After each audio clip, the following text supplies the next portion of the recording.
തുടക്കത്തിൽ സൂചിപ്പിച്ചതുപോലെ തന്നെ സംസ്ഥാനത്ത് പേവിഷബാധയേറ്റ് വീണ്ടും മരണം എന്ന വാർത്തയിലേക്കാണ്.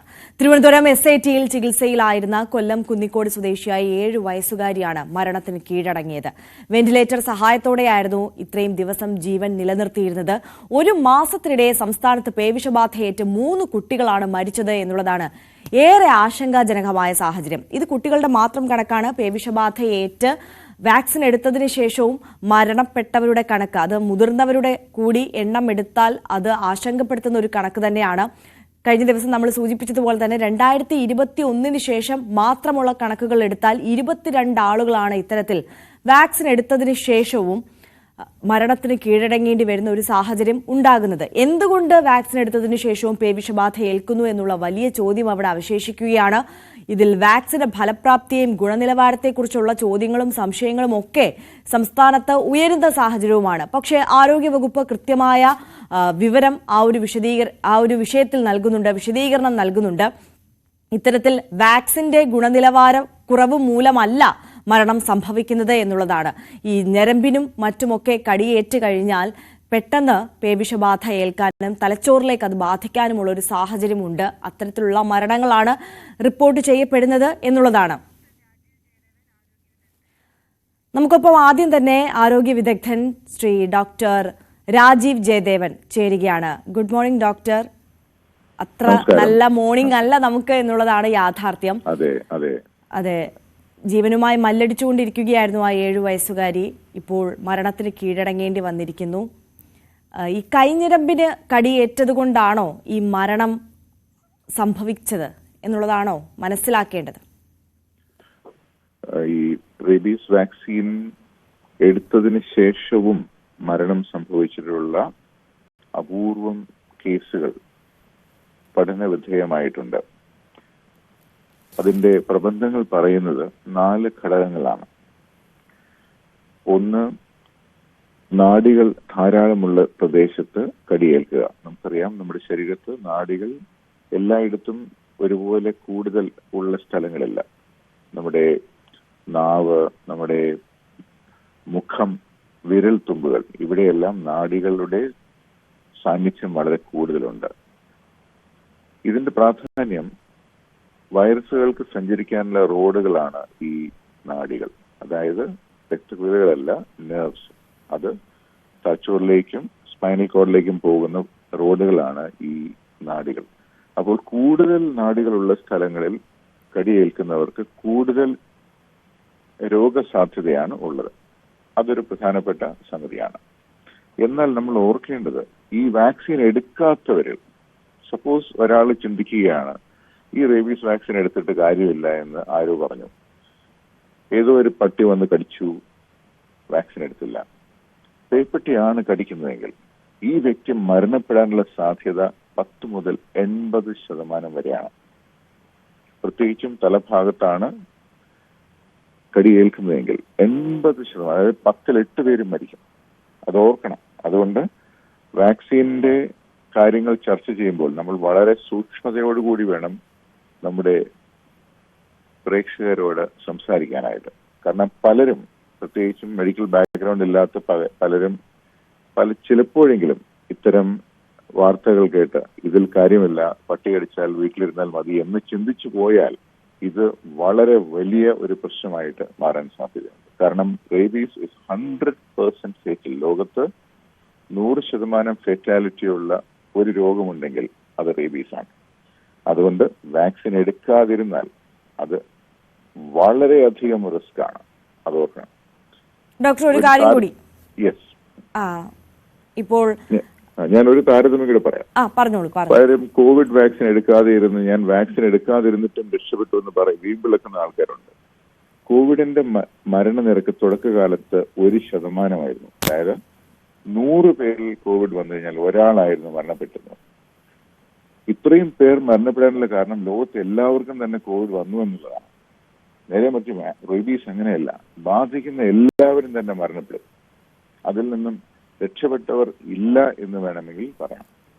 അതുകൊണ്ട് ഈ വാക്സിൻ എടുക്കാതിരിക്കുന്നത് വളരെ വളരെ ഡേഞ്ചറസ് ആണ് എന്ന് ആവർത്തിച്ച് പറയുകയാണ്. Back to you. ഡോക്ടർ, ഈ ഇത്തരത്തിൽ നായയുടെ കടിയേറ്റ് കഴിഞ്ഞാൽ നമ്മൾ പ്രാഥമികമായി പാലിക്കേണ്ട ചില ഫസ്റ്റ് എയ്ഡുകളുണ്ടല്ലോ. അതിപ്പോൾ ഡോക്ടർമാർ പറയുന്നത് ഏറ്റവും അടുത്ത നിമിഷം തന്നെ ആശുപത്രിയിലെത്തി വാക്സിൻ എടുക്കുക എന്നുള്ളതാണ്. അതിന് മുന്നോടിയായിട്ട് ഇത്തരത്തിൽ മുറിവുകൾ സോപ്പിട്ട് കഴുകുക എന്നൊക്കെ പറയുന്നുണ്ട്. ഇതിന് എടുക്കുന്ന ഒരു സമയം, ആ സമയക്രമത്തെക്കുറിച്ചും എത്രയും വേഗമാണ് ഈ ഗോൾഡൻ അവർ എന്നൊക്കെ ആയിരിക്കാം ആ ഒരു സമയത്തെ നമ്മൾ വിശേഷിപ്പിക്കുന്നത്, എത്രയും വേഗം ആശുപത്രിയിലേക്ക് എത്തിക്കുക, ആ ഒരു വാക്സിൻ എടുക്കുക എന്നുള്ളതാണ്. ഒരു മിനിമം ടൈം ബാൻഡ് അതിനുണ്ടോ? തീർച്ചയായും. നമ്മൾ നേരത്തെ പറഞ്ഞ ചോദ്യത്തിന്റെ ഉത്തരങ്ങളിൽ നിന്നും ഇതിലേക്ക് വരാം. ആദ്യത്തെ ഉത്തരം ഞാൻ പറഞ്ഞു, ഈ നാഡികളുടെ സാന്ദ്രത കൂടുതലുള്ളത്. രണ്ടാമത്തത്, എന്തുകൊണ്ട് ഇത് എടുത്തിട്ടും പ്രശ്നം ഉണ്ടാകുന്നു എന്നുള്ളതിന്റെ ഒരു കാരണം ഈ പറഞ്ഞതാണ്. അതായത് കടിയേറ്റതിന് ശേഷം മുറിവ് കഴുകാൻ താമസിക്കുക, അല്ലെങ്കിൽ താമസമുണ്ടാവുക, അല്ലെങ്കിൽ എല്ലാ മുറിവുകളും കഴുകാൻ വിട്ടുപോവുക, അല്ലെങ്കിൽ കഴുകുന്ന പ്രക്രിയ വളരെ കൃത്യമായി കഴുകാൻ സാധിക്കാതിരിക്കുക. പ്രത്യേകിച്ചും നമ്മൾ പലപ്പോഴും നമ്മുടെ ആർക്കെങ്കിലും ആണ് കടിയേൽക്കുന്നെങ്കിൽ നമ്മൾ ഷോക്കിലായിരിക്കും, നമ്മൾ ഞെട്ടിയിരിക്കുകയാണ്, പതറിയിരിക്കുകയാണ്. ആ സമയത്ത് ആരെങ്കിലും വന്ന് കഴുകണമെന്ന് പറഞ്ഞാൽ അവർ പറയും വേണ്ട, വണ്ടി വിളിച്ച് ഹോസ്പിറ്റലിൽ പോകാൻ പറയും. ഇതൊക്കെ സാധാരണ ജനങ്ങൾ ചെയ്യാവുന്ന കാര്യങ്ങളൊക്കെ തന്നെയാണ്. അതുകൊണ്ട് തന്നെ നേരത്തെ പറഞ്ഞതുപോലെ ഉടൻ തന്നെ ഹോസ്പിറ്റലിലേക്ക് പോവുക എന്ന് പറയുന്നതോടൊപ്പം തന്നെ ആ പോകുന്നതിന് മുൻപ് ഈ നായയുടെ ഉമിനീര്, അതിൽ നിന്നാണല്ലോ ഈ വിഷം അല്ലെങ്കിൽ ഈ വൈറസുകൾ കയറുന്നത്. ഈ ഉമിനീര് കഴുകി കളയുക, അതാണ് ഏറ്റവും പ്രധാനം. അത് 15 മിനിറ്റാണ് നിർദ്ദേശിക്കപ്പെട്ടിട്ടുള്ളത്. അപ്പൊ അതിൽ നിന്ന് തന്നെ ഇതിന്റെ പ്രാധാന്യം നമുക്ക് മനസ്സിലാകും. വെറുതെ ഒന്ന് വെള്ളത്തിനടിയിൽ കാണിക്കുക അല്ല എന്ന് പറഞ്ഞിട്ടുള്ളത്. വെള്ളത്തിനടിയിൽ കാണിച്ചാൽ മതിയെന്നല്ല പറഞ്ഞിട്ടുള്ളത്. 15 മിനിറ്റ് തുടർച്ചയായിട്ട് ഫ്ലോയിങ് വാട്ടറിൽ സോപ്പ് ഉപയോഗിച്ച് കഴിഞ്ഞാൽ ഇതൊരു ഓൺവെലപ്ഡ് വൈറസ് ആണ്. ചില ആവരണമുള്ള ഒരു വൈറസ് ആണ്. ആവരണം എന്ന് പറഞ്ഞാൽ അതിന് കൊഴുപ്പ് കൊണ്ട് നിർമ്മിച്ച ഒരു ആവരണമുണ്ട്. കോവിഡ് വൈറസിനും ഈ കൊഴുപ്പ് കൊണ്ട് നിർമ്മിച്ച ഒരു ആവരണമുണ്ട്. അതുകൊണ്ടാണ് സോപ്പ് ഉപയോഗിച്ചു കഴിഞ്ഞാൽ ഈ വൈറസ് തൽക്ഷണം നശിച്ചു പോകും എന്ന് പറയുന്നത്. അതുകൊണ്ട് സോപ്പ് ഉപയോഗിച്ച് ഈ ഉമിനീരിനോടൊപ്പം പറ്റിയിരിക്കുന്ന വൈറസുകളും പൂർണ്ണമായും നമ്മൾ കഴുകി കളഞ്ഞു കഴിഞ്ഞാൽ പിന്നീട് അവിടെ അവശേഷിക്കുന്ന വൈറസുകൾ വളരെ കുറവായിരിക്കും. ഇത്രയും വൈറസുകളെ മാത്രം വാക്സിൻ പ്രതിരോധിച്ചാൽ മതി. നേരെ മറിച്ച് കഴുകാതെ അല്ലെങ്കിൽ മുറിവ് വെറുതെ ഒരു തുണി കൊണ്ട് വലിച്ചു കെട്ടി അല്ലെങ്കിൽ വരിഞ്ഞു കെട്ടി പോയി കഴിഞ്ഞാൽ അവിടെയുള്ള മുറിവിലേക്ക് എത്തിയിട്ടുള്ള എല്ലാ വൈറസുകളും തന്നെ അവിടെ തന്നെ ഉണ്ടാവുകയും അവയിൽ ചിലതെങ്കിലും അപൂർവമായിട്ട് വാക്സിൻ കൊടുക്കുന്നതിന് മുൻപ് നാഡികളിൽ കയറി പറ്റുകയും, ഈ നാഡികളിൽ കയറി പറ്റിക്കഴിഞ്ഞാൽ വാക്സിന് അതിൽ പ്രവർത്തിക്കാൻ ബുദ്ധിമുട്ടാണ്. അതിന്റെ സാങ്കേതിക വശം പറഞ്ഞു കഴിഞ്ഞാൽ ഈ നാഡികൾ എന്ന് പറയുന്നത് ഒരു നീണ്ട ട്യൂബാണ്. ഒരു ട്യൂബ് സങ്കല്പിക്കുക. നമ്മളിപ്പോൾ നാരങ്ങ വെള്ളം കുടിക്കുന്ന സ്ട്രോ പോലെ ഈ സ്ട്രോയ്ക്കകത്തൂടെയാണ് ഈ വൈറസ് പോകുന്നത്. സ്ട്രോയ്ക്കകത്തേക്ക് ആന്റിബോഡികൾക്ക് പ്രവേശനമില്ല. അതുകൊണ്ട് തന്നെ ഈ നാഡികളിൽ കയറിക്കഴിഞ്ഞാൽ വാക്സിന് അവിടെ പ്രവർത്തിക്കാൻ വളരെ ബുദ്ധിമുട്ടാണ്. പ്രവർത്തിക്കുമെന്നും ഇല്ലെന്നും രണ്ട് പക്ഷമുണ്ട്. അതുകൊണ്ട് നമ്മുടെ ബെസ്റ്റ് ചാൻസ്, അതായത് നമുക്ക് ഈ വൈറസിനെ തോൽപ്പിക്കാനുള്ള ഏറ്റവും നല്ല ചാൻസ് ആ കടിയേറ്റ ഉടനെയാണ്. അതായത് നാഡികളിൽ ഈ വൈറസ് കയറുന്നതിന് മുൻപെയാണ്. ഞാൻ നേരത്തെ പറഞ്ഞു, ഇങ്ങനെ മുഖം പോലെയുള്ള സ്ഥലങ്ങളിലെ കൈവിരൽ തുമ്പുകൾ പോലെയുള്ള സ്ഥലങ്ങളിൽ ഒരുപാട് നാഡികൾ ഉണ്ടെന്നത്. അപ്പൊ ആലോചിച്ച് നോക്കൂ, നിരവധി വൈറസുകൾ, മുറിവ് കഴുകാതെ ഇരിക്കുക, നിരവധി നാഡികൾ. ആലോചിച്ച് നോക്കൂ, ഈ വാക്സിൻ എടുക്കുന്നതിന് മുമ്പ് 1 or 2 വൈറസുകൾ ഈ നാഡിയിൽ കയറി പറ്റിയാൽ പോരെ, അത് പേവിഷബാധയിലേക്ക് നയിക്കും. എന്നിരുന്നാലും ലോകമെമ്പാടുമുള്ള കണക്കുകൾ പറയുന്നത് ഈ മുറിവുകൾ കൃത്യമായി കഴുകുകയും അതിനുള്ള ഇഞ്ചക്ഷനുകൾ മാനദണ്ഡങ്ങൾ അനുസരിച്ച് കൊടുക്കാൻ സാധിക്കുകയും ചെയ്തു കഴിഞ്ഞാൽ 100% വാക്സിന്റെ ഫലപ്രാപ്തി. അതായത് നിയർലി 100%. അതിനുള്ള അപൂർവമായിട്ടുള്ള എക്സെപ്ഷൻസ് ആണ് ഞാൻ ഈ പറഞ്ഞത്. ഇത് ഇഞ്ചക്ഷൻ ചെയ്യാനുള്ള താമസം, മുറിവ് കഴുകാനുള്ള ബുദ്ധിമുട്ട്, മുറിവ് അതിവേഗം തുന്നിച്ചേർക്കുക, അതായത് പ്രിമച്വർ സൂച്ചറിങ് ഓഫ് വൂൺസ് എന്നാണ് അതിനെ ടെക്നിക്കൽ ഭാഷയിൽ പറയുന്നത്. മുറിവ് തുറന്നു വെക്കുന്നതിന് പകരം അത് അതിവേഗം തുന്നിക്കെട്ടുക, അത് ഒരു റിസ്ക് ഫാക്ടറായിട്ട് ചൂണ്ടിക്കാണിക്കപ്പെട്ടിട്ടുണ്ട്. അതായത് ഈ മുറിവ് ചികിത്സിക്കാൻ അല്ലെങ്കിൽ ഇത് ഒരു വിഷബാധ സംശയിക്കപ്പെടാത്ത രീതിയിൽ ചിലപ്പോൾ ഈ മുറിവ് കെട്ടിവെക്കാനും അല്ലെങ്കിൽ തുന്നിക്കെട്ടാനും ഉടൻ തന്നെ ചെയ്തു കഴിഞ്ഞാൽ വൈറസുകൾ അതിനകത്ത് പെടാൻ സാധ്യതയുണ്ട്. പക്ഷെ ഇതെല്ലാം എക്സെപ്ഷൻ ക്വസ്റ്റ്യൻസ് ആണ്. പക്ഷെ ഇത് കേട്ട് നമ്മളുടെ പ്രേക്ഷകർ വാക്സിന്റെ പ്രശ്നമാണെന്നല്ല ചിന്തിക്കേണ്ടത്. ഇത് അപൂർവമായിട്ട് കേരളത്തിൽ 3 ലക്ഷത്തിലധികം പേർക്ക് ഓരോ വർഷവും നായയുടെ കടിയേൽക്കുകയാണ്. അതിൽ നിന്നും അപൂർവമായിട്ടാണ് ഇങ്ങനെയുള്ള പ്രശ്നങ്ങൾ ഉണ്ടാകുന്നത്. ഓരോ മരണവും വേദനാജനകമാണ്. പക്ഷെ നമ്മൾ ഓർക്കേണ്ടത്, ഇതെടുക്കാതെ ഇരുന്നാൽ 100 കണക്കിന് ആൾക്കാർ ഇവിടെ മരണപ്പെടും, ഒരു സംശയവുമില്ല. അതുകൊണ്ട് വളരെ സൂക്ഷിച്ചു വേണം നമ്മൾ മുമ്പോട്ട് നീങ്ങാനായിട്ട്. വാക്സിന്റെ ഗുണനിലവാരം പരിശോധിക്കപ്പെട്ടിട്ടുണ്ട്. അത് എടുക്കുന്നവർക്ക് ആന്റിബോഡികൾ ഉണ്ടാകുന്നുണ്ട് എന്ന് വെരിഫൈ ചെയ്തിട്ടുണ്ട്. കേരളത്തിന്റെ സ്റ്റോറേജ് കണ്ടീഷൻസ്, വാക്സിന്റെ സ്റ്റോറേജും മറ്റും മെച്ചപ്പെട്ടതാണ്. ഇവിടെ ഇത് എടുക്കാനുള്ള വൈദഗ്ധ്യമുള്ള ആൾക്കാരുണ്ട്.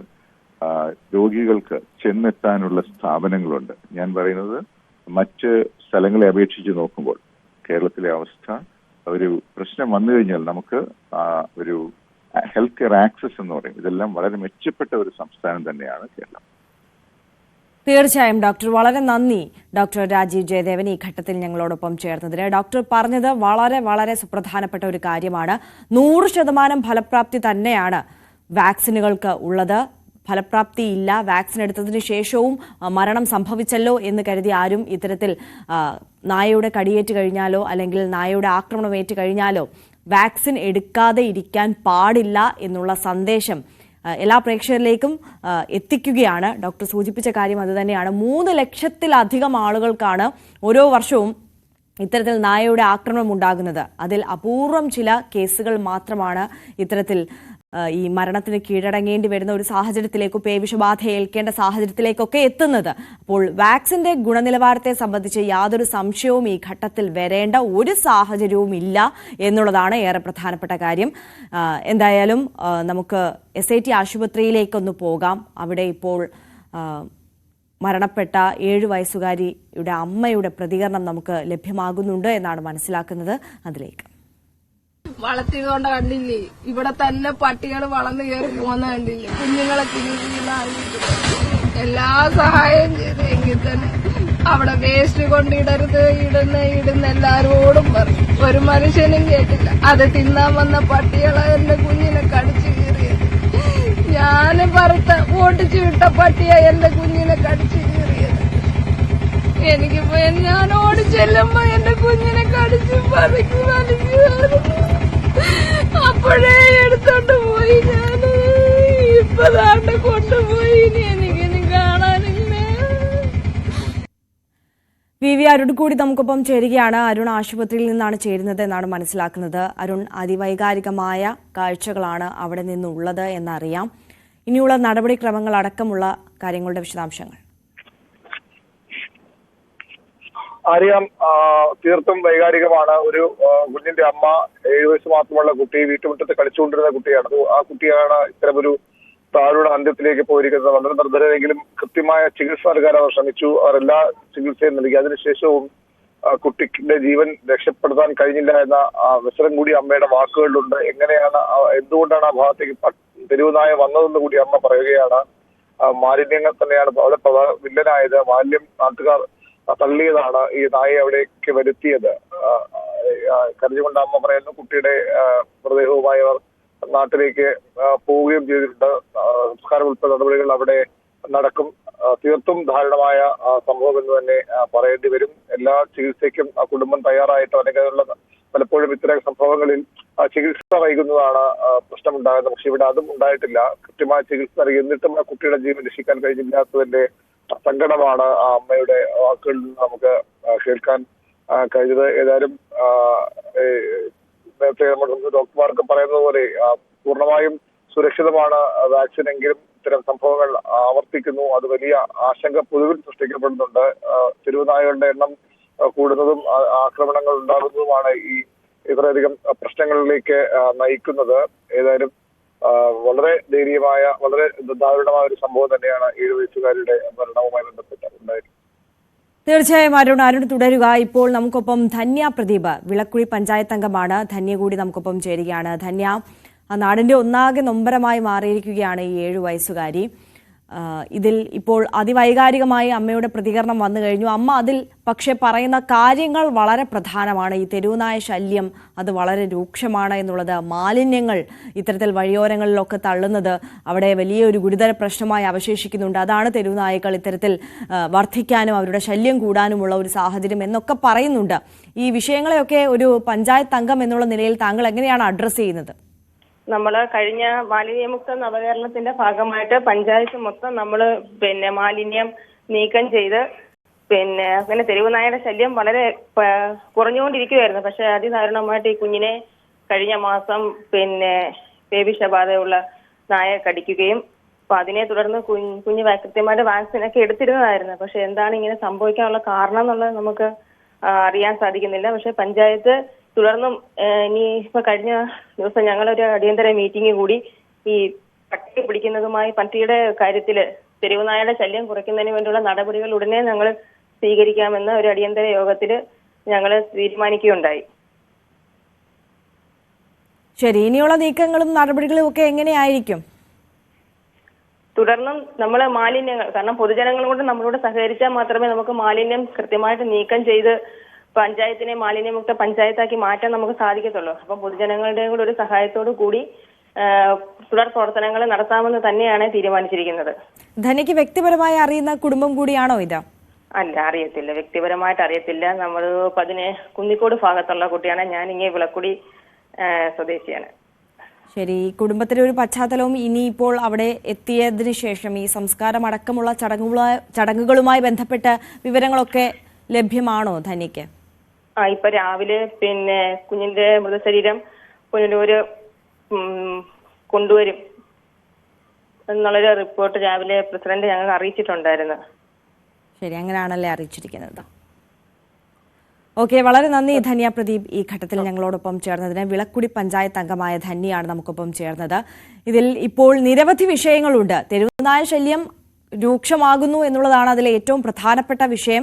അതിലിപ്പോൾ ഈ മരിച്ച 7 വയസ്സുകാരിയുടെ അമ്മ തന്നെ ചൂണ്ടിക്കാണിക്കുന്ന വിഷയമുണ്ട്. സ്ഥലത്ത് തെരുവുനായ ശല്യം രൂക്ഷമാണ്. അതിന് കാരണമാകുന്നത് മാലിന്യങ്ങൾ കുന്നുകൂടുന്നു എന്നുള്ളതാണ്. ഇപ്പോൾ പഞ്ചായത്ത് അംഗം പറഞ്ഞത് മാലിന്യങ്ങൾ നിവാരണം ചെയ്യാനുള്ള പദ്ധതികളൊക്കെ അവിടെ കാര്യക്ഷമമായി നടന്നു വരുന്നതിനിടയിലാണ് ഈ അത്യാഹിതം സംഭവിച്ചത് എന്നുള്ളതാണ്. പക്ഷേ ഈ മാലിന്യങ്ങൾ എങ്ങനെ ഈ തെരുവോരങ്ങളിലൊക്കെ കുന്നുകൂടുന്നു എന്നുള്ള ഒരു വലിയ ചോദ്യമുണ്ട്. അതിന് ഉത്തരവാദി നമ്മളെല്ലാവരുമാണ് എന്നുള്ള ബോധ്യം കൂടി വേണം. അപ്പോൾ തെരുവുനായ ശല്യത്തിലടക്കം നമുക്ക് സംയുക്തമായി എല്ലാ പൗരന്മാർക്കും ഒത്തുചേർന്ന് ചെയ്യാൻ കഴിയുന്ന ഒരുപാട് പ്രവർത്തനങ്ങളുണ്ട്.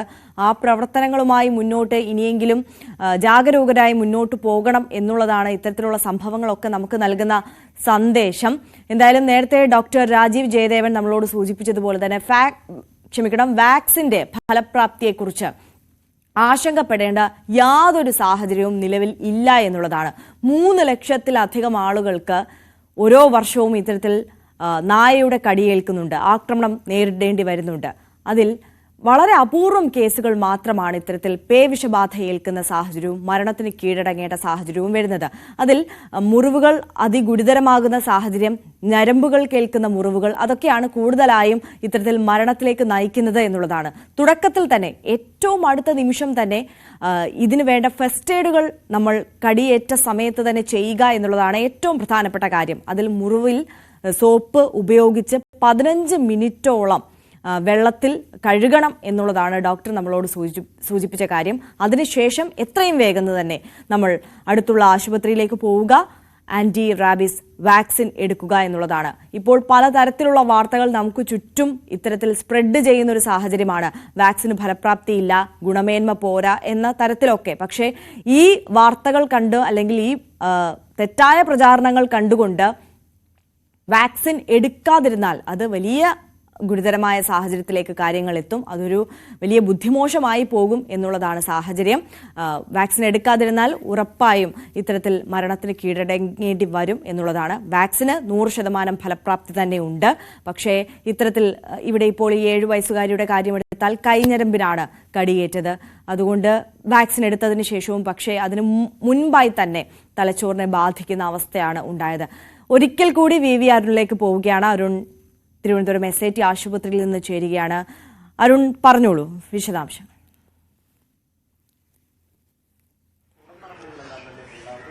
ആര്യ, ഏതായാലും നമ്മൾ കഴിഞ്ഞ ശനിയാഴ്ചയാണ് ഈ കുട്ടിയുടെ ആരോഗ്യനില അത്രയധികം ഗുരുതരമാവുന്ന വരുമ്പോൾ വളരെ വേദനയിലും പ്രതീക്ഷയുണ്ടായിരുന്നു ആ അമ്മയ്ക്ക് മകൾ ജീവിതത്തിലേക്ക് തിരിച്ചു വരുമെന്നുള്ളത്. അന്ന് എല്ലാ ചികിത്സയും നൽകുമെന്ന് SAT ആശുപത്രി സൂപ്രണ്ടും പറഞ്ഞിരുന്നു.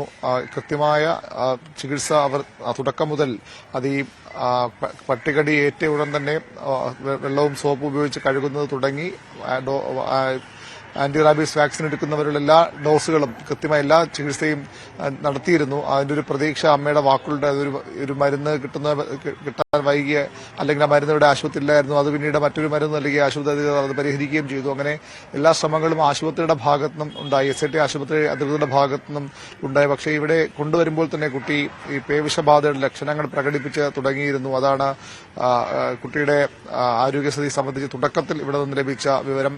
അതിനുശേഷം പലപ്പോഴും കുട്ടി രോഗബാധയുടെ ഭാഗമായുള്ള അസ്വസ്ഥതകൾ പ്രകടിപ്പിച്ചിരുന്നു. അതുകൊണ്ട് തന്നെ പലപ്പോഴും മയക്കുകയായിരുന്നു കുട്ടിയെ. മരുന്ന് കൊടുത്ത് തന്നെ മയക്കി ഇടുന്ന ഒരു സാഹചര്യം ഉണ്ടായിരുന്നു. അതിൽ നിന്ന് മുക്തിയാകാൻ കുട്ടി കഴിഞ്ഞില്ല.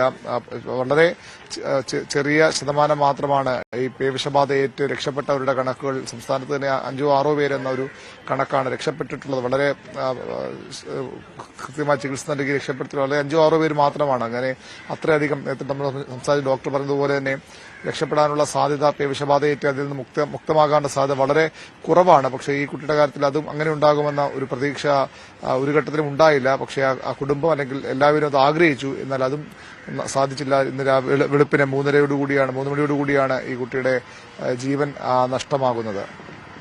തീർച്ചയായും VV അരുണാണ് വിവരങ്ങൾ നൽകിയത്. ആശുപത്രിയിൽ നിന്നാണ് അരുൺ നമുക്കൊപ്പം ചേർന്നത്. ഇനി എത്രയും വേഗം തന്നെ മൃതദേഹം വീട്ടുകാർക്ക് വിട്ടു നൽകും എന്നുള്ളതാണ് മനസ്സിലാക്കുന്നത്. ഇന്ന് തന്നെ സംസ്കാരം നടക്കും എന്നുള്ളതാണ് പ്രാഥമികമായി നമുക്ക് ലഭിക്കുന്ന വിവരം. എന്തായാലും അരുൺ സൂചിപ്പിച്ചതുപോലെ തന്നെ ഇത്തരത്തിൽ പേവിഷബാധ ഏറ്റുകഴിഞ്ഞാൽ രക്ഷപ്പെടാനുള്ള, എത്രയും മികച്ച ചികിത്സ നൽകിയാലും രക്ഷപ്പെടാനുള്ള സാധ്യത വളരെ കുറവാണ്. അപ്പോൾ പേവിഷബാധ ഏൽക്കാതിരിക്കാൻ ശ്രമിക്കുക എന്നുള്ളതാണ് ഏറ്റവും പ്രധാനപ്പെട്ട കാര്യം. അതിന് നായയുടെ കടി ഏറ്റുകഴിഞ്ഞാൽ എത്രയും വേഗം നേരത്തെ സൂചിപ്പിച്ചതുപോലെ തന്നെ നമുക്ക് ചെയ്യാൻ കഴിയുന്ന ഫസ്റ്റ് എയ്ഡ് 15 മിനിറ്റോളം നേരം സോപ്പ് ഉപയോഗിച്ച് വൃത്തിയായി ആ മുറിവുകളെല്ലാം കഴുകുക എന്നുള്ളതാണ്. അതിനുശേഷം അടുത്തുള്ള ആശുപത്രിയിലേക്ക് ഓടിയെത്തുക, ആന്റി റാബിസ് വാക്സിൻ എടുക്കുക എന്നുള്ളതാണ്. വാക്സിൻ ഫലപ്രാപ്തി തരില്ല എന്നുള്ള തെറ്റായ പ്രചരണങ്ങളിൽ പ്രേക്ഷകർ വീണു പോകാതിരിക്കുക.